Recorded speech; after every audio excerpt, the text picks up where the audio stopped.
ਬਾਪ ਅਤੇ ਬੇਟੇ ਅਤੇ ਰੂਹ ਪਾਕ ਦੇ ਨਾਂ ਉੱਤੇ ਆਮੀਨ। ਮਸੀਹ ਵਿੱਚ ਪਿਆਰੇ ਭਰਾਓ ਤੇ ਭੈਣੋ, ਸਾਰਿਆਂ ਨੂੰ ਜੈ ਯਿਸੂ ਮਸੀਹ ਦੀ। ਅੱਜ 25 ਮਾਰਚ,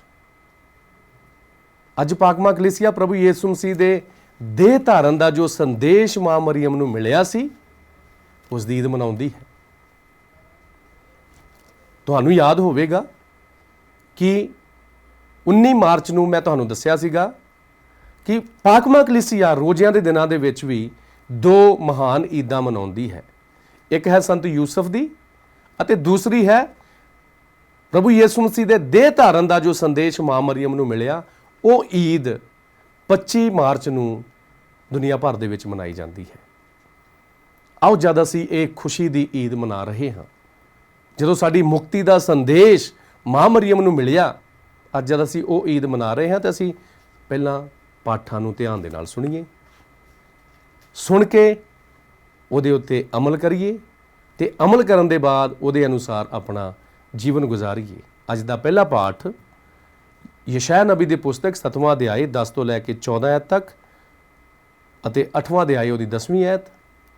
ਦੂਜਾ ਪਾਠ ਇਬਰਾਨੀਆਂ ਦੇ ਨਾਂ ਖੱਤ 10ਵਾਂ ਅਧਿਆਇ 4 ਤੋਂ ਲੈ ਕੇ 10 ਐਤ ਤੱਕ ਅਤੇ ਅੰਜੀਲ ਲੂਕਾ ਦੀ ਪਹਿਲਾ ਅਧਿਆਇ 26 ਤੋਂ ਲੈ ਕੇ 38 ਐਤ ਤੱਕ। ਆਓ ਅਸੀਂ ਇਹਨਾਂ ਪਾਠਾਂ ਨੂੰ ਧਿਆਨ ਦੇ ਨਾਲ ਸੁਣੀਏ। ਪਾਠ ਪਹਿਲਾ ਯਸ਼ਾਇਆ ਨਬੀ ਦੀ ਪੁਸਤਕ, ਉਸ ਦਾ 7 ਬਾਬ 10 ਤੋਂ 14, 8 ਦੀ 10 ਆਇਤ। ਤਦ ਪ੍ਰਭੂ ਨੇ ਯਸ਼ਾਇਆ ਨਬੀ ਦੇ ਦੁਆਰਾ ਰਾਜਾ ਆਹਾਜ਼ ਨੂੰ ਕਿਹਾ, ਤੂੰ ਧਰਤੀ ਦੇ ਹੇਠੋਂ, ਪਾਤਾਲ ਵਿੱਚੋਂ ਜਾਂ ਆਕਾਸ਼ ਦੇ ਉੱਤੋਂ ਕਿਸੇ ਚਿੰਨ੍ਹ ਦੀ ਮੰਗ ਕਰ। ਆਹਾਜ਼ ਨੇ ਉੱਤਰ ਦਿੱਤਾ, ਮੈਂ ਕਿਸੇ ਚਿੰਨ੍ਹ ਦੀ ਮੰਗ ਨਹੀਂ ਕਰਾਂਗਾ, ਕਿਉਂਕਿ ਮੈਂ ਪ੍ਰਭੂ ਨੂੰ ਪਰਖਣਾ ਨਹੀਂ ਚਾਹੁੰਦਾ ਹਾਂ। ਤਦ ਯਸ਼ਾਇਆ ਨੇ ਕਿਹਾ, ਹੇ ਰਾਜਾ ਦਾਊਦ ਦੇ ਵੰਸ਼, ਸੁਣ ਕਿ ਮਨੁੱਖ ਨੂੰ ਤੰਗ ਕਰ ਲੈਣਾ ਤੁਹਾਡੇ ਲਈ ਕਾਫੀ ਨਹੀਂ ਹੈ। ਫਿਰ ਕੀ ਤੁਸੀਂ ਪ੍ਰਭੂ ਨੂੰ ਵੀ ਤੰਗ ਕਰੋਗੇ? ਪਰ ਪ੍ਰਭੂ ਆਪ ਤੁਹਾਨੂੰ ਚਿੰਨ੍ਹ ਦੇਵੇਗਾ। ਇੱਕ ਜਵਾਨ ਔਰਤ ਗਰਭਵਤੀ ਹੋਵੇਗੀ ਅਤੇ ਪੁੱਤਰ ਨੂੰ ਜਨਮ ਦੇਵੇਗੀ ਅਤੇ ਉਸ ਦਾ ਨਾਂ ਇਮਾਨੁਅਲ ਰੱਖੇਗੀ। ਤੁਸੀਂ ਵਿਆਹੁਤਾ ਬਣਾਓ, ਪਰ ਇਹ ਪੂਰੀਆਂ ਨਹੀਂ ਹੋਣਗੀਆਂ। ਤੁਸੀਂ ਜਿੰਨਾ ਚਾਹੋ ਬੋਲੋ, ਪਰ ਇਹ ਕਿਸੇ ਕੰਮ ਨਹੀਂ ਆਵੇਗਾ, ਕਿਉਂਕਿ ਪਰਮੇਸ਼ਵਰ ਸਾਡੇ ਨਾਲ ਹੈ। ਇਹ ਪ੍ਰਭੂ ਦੀ ਬਾਣੀ ਹੈ। ਖੁਦਾ ਦਾ ਸ਼ੁਕਰ ਹੋਵੇ। ਪਾਠ ਦੂਸਰਾ ਇਬਰਾਨੀਆਂ ਦੇ ਨਾਮ ਪੱਤਰ, ਉਸ ਦਾ 10 ਬਾਬ 4 ਤੋਂ 10 ਆਇਤ ਤੱਕ।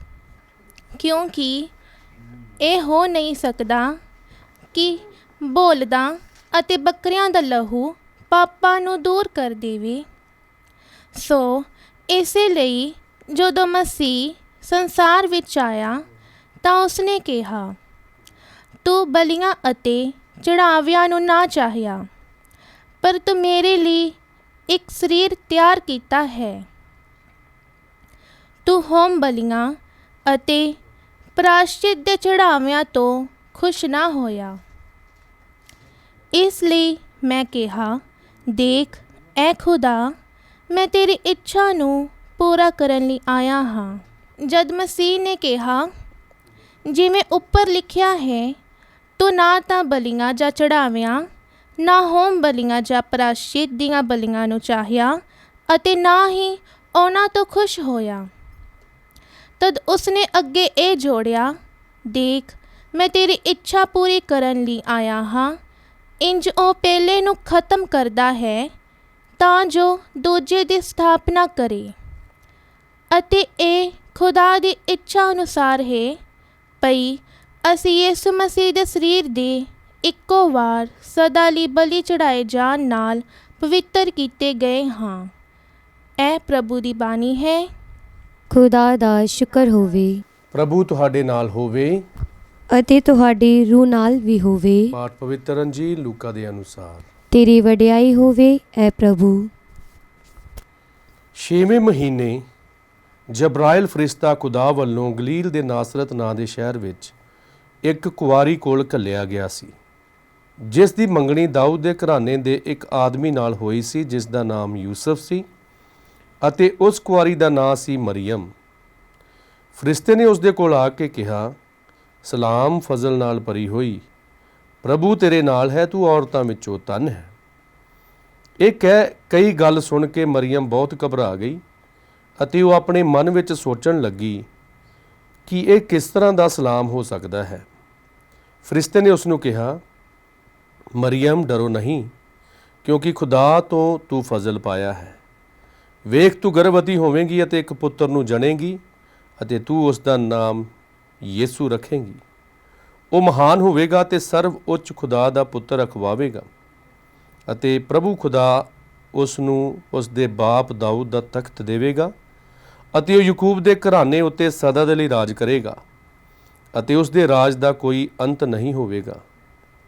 ਮਰੀਅਮ ਨੇ ਫਰਿਸ਼ਤੇ ਨੂੰ ਕਿਹਾ, ਇਹ ਕਿਸ ਤਰ੍ਹਾਂ ਹੋ ਸਕਦਾ ਹੈ? ਮੈਂ ਅਜੇ ਕੁਆਰੀ ਹਾਂ।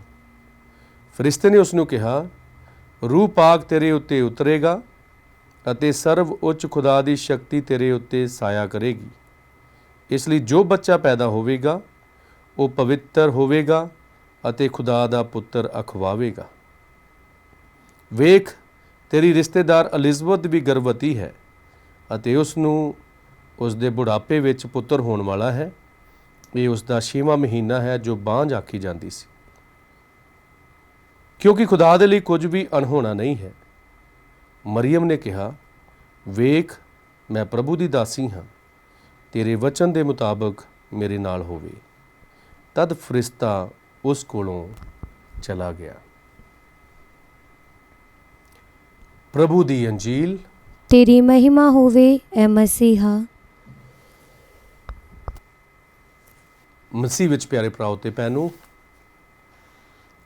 ਅੱਜ ਅਸੀਂ ਪ੍ਰਭੂ ਯਿਸੂ ਦੇ ਦੇਹ ਧਾਰਨ ਦੇ ਸੰਦੇਸ਼ ਦੀ ਈਦ ਮਨਾਉਂਦੇ ਹਾਂ। ਇਹ ਈਦ ਬਹੁਤ ਹੀ ਪੁਰਾਣੀ ਹੈ। 4ਵੀਂ ਤੋਂ 5ਵੀਂ ਸਦੀ ਤੋਂ ਕਲੀਸਿਆ ਦੇ ਵਿੱਚ ਇਹ ਈਦ ਨੂੰ ਮਨਾਇਆ ਜਾ ਰਿਹਾ ਹੈ। ਤੇ ਪਿਆਰਿਓ, ਇਹ ਈਦ ਬਹੁਤ ਹੀ ਮਹੱਤਵਪੂਰਨ ਹੈ, ਕਿਉਂਕਿ ਇਸ ਈਦ ਦੇ ਵਿੱਚ ਯਿਸੂ ਮਸੀਹ ਦੇ ਆਉਣ ਤੋਂ ਕਈ ਸਾਲ ਪਹਿਲਾਂ ਯਸ਼ਾਇਆ ਨਬੀ ਦੀ ਜੋ ਭਵਿੱਖਬਾਣੀ ਹੋਈ ਸੀ ਉਹ ਪੂਰੀ ਹੁੰਦੀ ਹੋਈ ਅਸੀਂ ਵੇਖਦੇ ਹਾਂ। ਯਸ਼ਾਇਆ ਨਬੀ ਨੇ ਅੱਜ ਦੇ ਪਹਿਲੇ ਪਾਠ ਵਿੱਚ ਭਵਿੱਖਬਾਣੀ ਕੀਤੀ ਸੀਗੀ, ਇੱਕ ਔਰਤ ਗਰਭਵਤੀ ਹੋਵੇਗੀ, ਇੱਕ ਪੁੱਤਰ ਨੂੰ ਜਨਮ ਦੇਵੇਗੀ ਅਤੇ ਉਸ ਦਾ ਨਾਮ ਹੋਵੇਗਾ ਇਮੈਨੂਏਲ, ਜਿਸ ਦਾ ਮਤਲਬ ਹੈ ਖੁਦਾ ਸਾਡੇ ਨਾਲ। ਹੁਣ ਅਸੀਂ ਅੱਜ ਦੀ ਅੰਜੀਲ ਵੱਲ ਧਿਆਨ ਦਈਏ। ਉੱਥੇ ਵੀ ਅਸੀਂ ਦੇਖਦੇ ਹਾਂ ਕਿ 27ਵੀਂ ਐਤ ਦੇ ਵਿੱਚ ਲਿਖਿਆ ਹੈ, ਲੂਕਾ ਦੀ ਅੰਜੀਲ ਪਹਿਲਾ ਅਧਿਆਇ 27 ਐਤ ਦੇ ਵਿੱਚ ਲਿਖਿਆ ਹੈ, ਇੱਕ ਕੁਵਾਰੀ ਕੋਲ ਸਵਰਗਦੂਤ ਜਬਰਾਇਲ ਘੱਲਿਆ ਗਿਆ।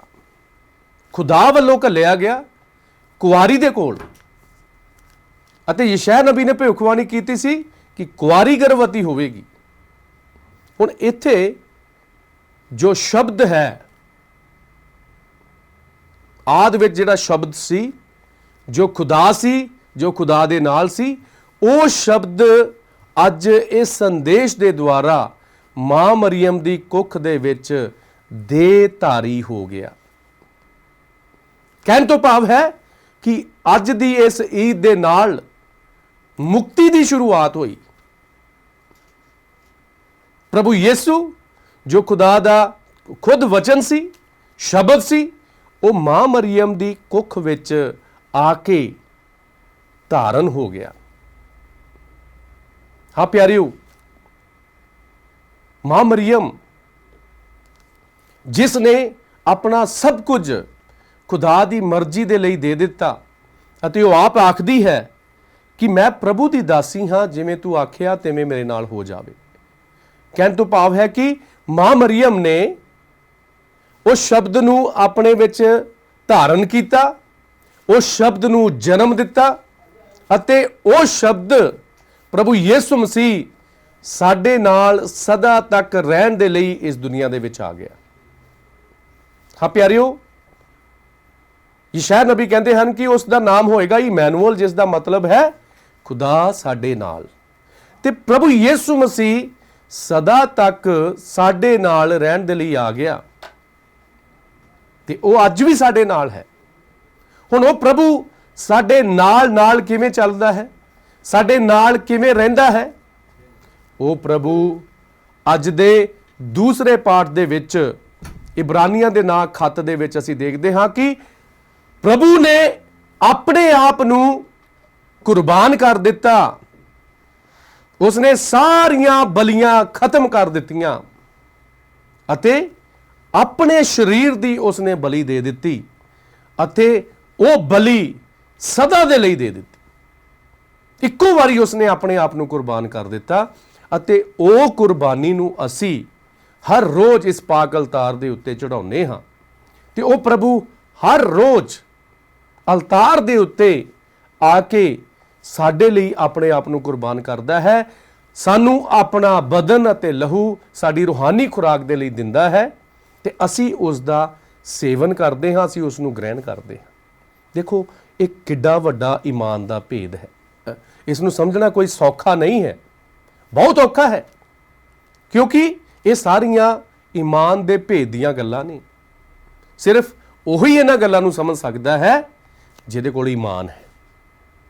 ਮਾਂ ਮਰੀਮ ਦੇ ਕੋਲ ਈਮਾਨ ਸੀ ਅਤੇ ਉਹ ਇਹ ਭੇਦ ਨੂੰ ਸਮਝ ਸਕੀ। ਉਸਨੇ ਇਹ ਸਾਰੇ ਭੇਦਾਂ ਨੂੰ ਜਾਣ ਲਿਆ, ਇਸੇ ਕਰਕੇ ਉਸਨੇ ਹਾਂ ਕਰ ਦਿੱਤੀ। ਤੇ ਜਿਹੜਾ ਇਹ ਇਨਸਾਨ ਇਹਨਾਂ ਭੇਦਾਂ ਨੂੰ ਨਹੀਂ ਸਮਝੇਗਾ, ਜਿਹੜਾ ਖੁਦਾ ਦੇ ਵਿੱਚ ਨਹੀਂ ਹੈਗਾ, ਖੁਦਾ ਦੀ ਰਜ਼ਾ ਦੇ ਵਿੱਚ ਨਹੀਂ ਹੈ, ਉਹਦੇ ਲਈ ਇਹ ਸਾਰੀਆਂ ਗੱਲਾਂ ਸਮਝਣੀਆਂ ਔਖੀਆਂ ਨੇ। ਤੇ ਪਿਆਰਿਓ, ਅੱਜ ਜਦ ਅਸੀਂ ਇਹ ਈਦ ਮਨਾ ਰਹੇ ਹਾਂ, ਸ਼ਬਦ ਦੇ ਦੇਹ ਧਾਰਨ ਦੀ ਈਦ, ਤੇ ਅੱਜ ਅਸੀਂ ਉਹ ਸ਼ਬਦ ਨੂੰ ਆਪਣੇ ਦਿਲਾਂ ਦੇ ਵਿੱਚ ਸਵੀਕਾਰ ਕਰੀਏ। ਉਹ ਸ਼ਬਦ ਜੋ ਦੇਹਧਾਰੀ ਹੋ ਕੇ ਇਨਸਾਨ ਬਣ ਗਿਆ, ਜਿਸ ਨੇ ਆਪਣਾ ਆਪ ਸਾਡੇ ਲਈ ਕੁਰਬਾਨ ਕਰ ਦਿੱਤਾ, ਅਸੀਂ ਉਸ ਦੇ ਬਦਨ ਅਤੇ ਲਹੂ ਨੂੰ ਗ੍ਰਹਿਣ ਕਰਕੇ ਅਸੀਂ ਉਹਦੇ ਵਰਗੇ ਬਣਨ ਦੀ ਕੋਸ਼ਿਸ਼ ਕਰੀਏ। ਅਸੀਂ ਮਾਂ ਮਰੀਮ ਦੇ ਜੀਵਨ ਦੇ ਵਿੱਚੋਂ ਸਿੱਖੀਏ ਕਿ ਅਸੀਂ ਹਮੇਸ਼ਾ ਖੁਦਾ ਦੀ ਮਰਜ਼ੀ ਨੂੰ ਪੂਰਾ ਕਰਨਾ ਹੈ, ਉਹਦੇ ਵਚਨ ਦੇ ਅਨੁਸਾਰ ਚੱਲਣਾ ਹੈ। ਜਿਸ ਤਰ੍ਹਾਂ ਮਾਂ ਮਰੀਮ ਨੇ ਆਖਿਆ, ਮੈਂ ਪ੍ਰਭੂ ਦੀ ਦਾਸੀ ਹਾਂ, ਜਿਵੇਂ ਤੂੰ ਚਾਹਿਆ, ਜਿਵੇਂ ਤੂੰ ਆਖਿਆ ਹੈ, ਉਸੇ ਤਰ੍ਹਾਂ ਮੇਰੇ ਨਾਲ ਹੋ ਜਾਵੇ। ਅਸੀਂ ਵੀ ਇਹ ਹਰ ਰੋਜ਼ ਆਖੀਏ, ਹੇ ਪ੍ਰਭੂ, ਮੈਂ ਤੇਰਾ ਦਾਸ ਹਾਂ, ਮੈਂ ਤੇਰੀ ਦਾਸੀ ਹਾਂ, ਜਿਵੇਂ ਤੂੰ ਚਾਹੁੰਦਾ ਹੈ, ਜੋ ਵੀ ਤੇਰੀ ਮਰਜ਼ੀ ਹੈ, ਉਹ ਮੇਰੇ ਜੀਵਨ ਦੇ ਵਿੱਚ ਪੂਰੀ ਹੋ ਜਾਵੇ। ਜੇਕਰ ਪ੍ਰਭੂ ਦੀ ਮਰਜ਼ੀ ਹੈ, ਪ੍ਰਭੂ ਦੀ ਯੋਜਨਾ ਹੈ ਕਿ ਮੈਂ ਦੁੱਖ ਸਹਿਣੇ ਹਨ, ਤੇ ਅਸੀਂ ਉਹਨਾਂ ਦੁੱਖਾਂ ਨੂੰ ਸਹਿਣ ਕਰਨ ਦੇ ਲਈ ਤਿਆਰ ਬਰ ਤਿਆਰ ਰਹੀਏ। ਜੇਕਰ ਪ੍ਰਭੂ ਚਾਹੁੰਦਾ ਹੈ ਕਿ ਅਸੀਂ ਉਸ ਦੇ ਨਾਂ ਨੂੰ ਜਲਾਲ ਪ੍ਰਚਾਰ ਕਰਨ ਦੇ ਦੁਆਰਾ ਜਾਂ ਪ੍ਰਭੂ ਦੇ ਨਾਂ ਨੂੰ ਜਲਾਲ ਅਸੀਂ ਕੋਈ ਗੀਤ ਗਾਉਣ ਦੇ ਦੁਆਰਾ ਦੇਣਾ ਹੈ, ਤੇ ਅਸੀਂ ਤਿਆਰ ਰਹਿਣਾ ਹੈ। ਜੋ ਵੀ ਸਾਡੇ ਕੋਲ ਟੈਲੈਂਟਸ ਹਨ, ਉਹਨਾਂ ਦਾ ਅਸੀਂ ਇਸਤੇਮਾਲ ਕਰਨਾ ਹੈ, ਆਪਣੇ ਆਪ ਨੂੰ ਸਮਰਪਿਤ ਕਰ ਦੇਣਾ ਹੈ, ਜਿਸ ਤਰ੍ਹਾਂ ਮਾਂ ਮਰੀਮ ਨੇ ਪੂਰੇ ਤੌਰ ਤੇ ਆਪਣੇ ਆਪ ਨੂੰ ਸਮਰਪਿਤ ਕੀਤਾ। ਤੇ ਆਓ ਅਸੀਂ ਅੱਜ ਪ੍ਰਾਰਥਨਾ ਕਰੀਏ ਕਿ ਇਹ ਈਦ ਸਾਡੇ ਸਾਰਿਆਂ ਦੇ ਲਈ ਬਹੁਤ ਸਾਰੀਆਂ ਖੁਸ਼ੀਆਂ ਦਾ ਇੱਕ ਵਸੀਲਾ ਬਣੇ ਤੇ ਅਸੀਂ ਇਸ ਈਦ ਤੋਂ ਸਿੱਖੀਏ ਕਿ ਜਿਸ ਤਰ੍ਹਾਂ ਸ਼ਬਦ ਨੇ ਦੇਹ ਧਾਰ ਲਿਆ, ਹੁਣ ਅਸੀਂ ਉਹ ਸ਼ਬਦ ਜੋ ਸਾਡੇ ਵਿੱਚ ਦੇਹ ਧਾਰੀ ਹੋ ਕੇ ਆਇਆ, ਅਸੀਂ ਉਹਦੇ ਵਰਗੇ ਬਣ ਜਾਈਏ, ਅਸੀਂ ਉਹ ਪ੍ਰਭੂ ਦੇ ਵਰਗੇ ਬਣ ਜਾਈਏ, ਉਹਦੇ ਹੁਕਮਾਂ ਅਨੁਸਾਰ ਆਪਣਾ ਜੀਵਨ ਗੁਜ਼ਾਰੀਏ। ਖੁਦਾ ਸਾਨੂੰ ਸਾਰਿਆਂ ਨੂੰ ਪਵਿੱਤਰ ਕਰੇ, ਬਰਕਤ ਦੇਵੇ।